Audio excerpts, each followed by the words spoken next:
sa lahat, ang mananagot sa buong Encantadia kung magkakatotoo ang aking mga winika. Tayong dalawa ni Tena ang kailangang magtulungan sapagkat ako lamang at ang aking Panginoon ang makapagbibigay sa iyo ng pagkilala at tiwala na matagal nang naasang. Gigibain ng pagdadalamhati ang kalooban at espiritu ng sakring isinilang sa mundong ito. Siya mismo ang pusang lalapit sa atin. Isang miniyabi ang pinakita sa'yo ng batis na mapapangasawa mo. Hintayin na lang natin kung sino yung mapipili ng konseho. Tapos let's take it from there. Nakahanap na kami't nakapili ng karapat-dapat mong kabiyak. Si Soldario. Nararapat lang na magkaroon ako ng panahon upang pag-isipan ito. Sino pumatay sa nanay ko? May magagawa ka ba, ha? Malalaman ko ang totoo. Hindi mo magagawin magsinungaling. Parang awa niyo na.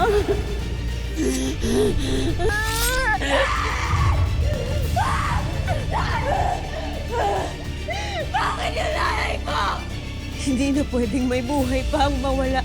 Tao man o engkantado, kailangan ng tapusin ng kasamaan ni Gargad. Ako na ang tatapos sa kasamaan ng aking ina. Harapin na natin si Gargad.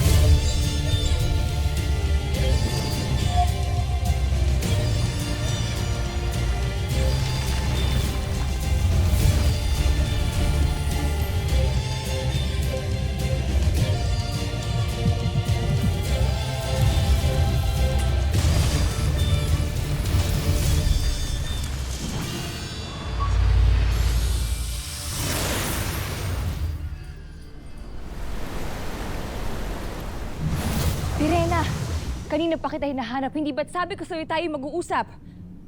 Saan ka ba nagtungo? Kay Mitena. Pumaroon ako upang alamin kung nililin lang niya lamang ba tayo o nagsasabi siya ng totoo ukol sa kanyang mga babala at pangitain. Ngunit pinagbantaan niya ako at pinagtangka ang saktan.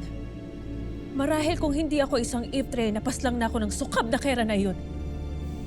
Sabi na nga ba, masama pa rin siya. Kaya tama lang na huwag mo siyang pagkatiwalaan, Alena. Sapagkat siya ay isang lasong magbibigay ng makamandag na kasinungalingan at gugulo sa ating isipan. At habang siya ay malaya pa, magbibigay siya ng panganib sa ating lahat. Mga kawal! Ipagbigay alam niyo ito sa inyong punong kawal. Dakpin niyo si Matena ngayon rin at ikulong sa karsero. Nang sa gayon ay matikman din niya ang pagdurusa namin nung kami kinulong niya. Sundin ang aking utos ngayon din. Susunod, Kamanang. Patawarin mo ako, Bathaluman. Ngunit hindi maaaring hindi gawaran ng kaparusahan si Mitena.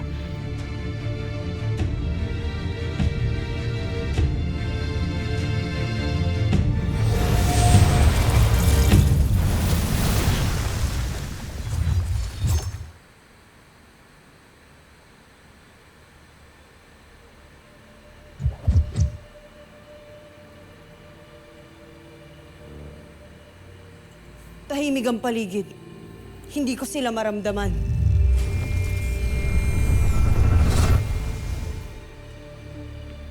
Wala na sila dito.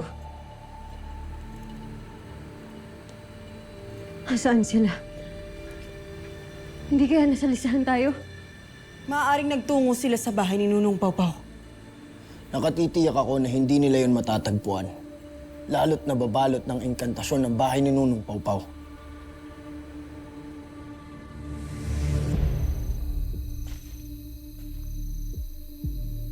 Tila tayo naliligaw. Wala rito ang tahanan ng mga sangre.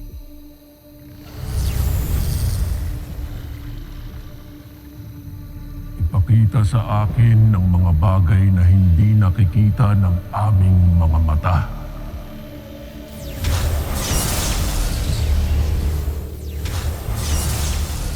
Tama nga ang aking hinala. Tinatago nila ang kanilang tahanan sa atin. Ano ang kanilang itinatago, Panginoon? Isang payak na lupain lamang ang aking nakikita. Tila ganon din ang inilalarawan ng aking mga paningin.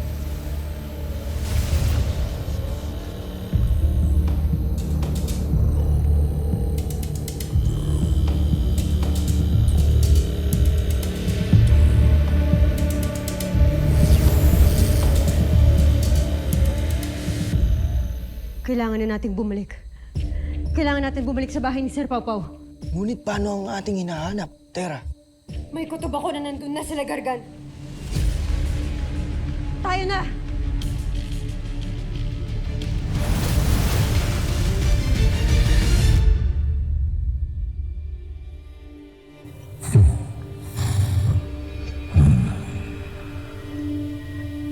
Isang panlilin lang na dito ako pinarating.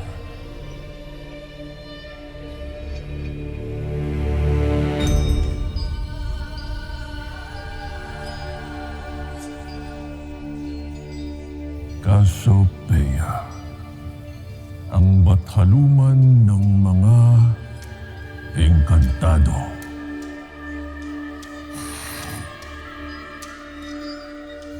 At bathalumang pinamanahan ni Emre ng kanyang lakas, katungkulan,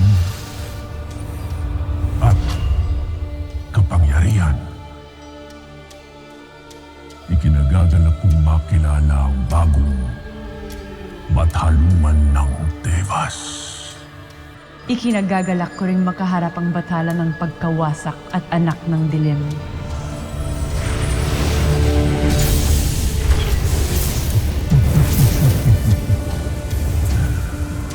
At ano ang magagawa ng gaya mo? Baguhan pa lamang sa pagkabathala. Cassiopeia, makipagkasundo ka na lamang sa akin. Sumama ka sa akin. Tayo ang dapat na mamuno at hindi ang mga nilikha ni Emring kinikilingan mo. Isa rin ako sa mga nilalang na kanyang nilikha at nakamtan ang kabanalan hindi sa pamamagitan ng dilim, kundi sa banal na liwanag. Kaya kailanman ay hindi ako makipagkasundo sa iyo. Kung ganun, ay kailangan mong magsak ngayon pa lang upang makilala mo ang tunay na kinakalaban.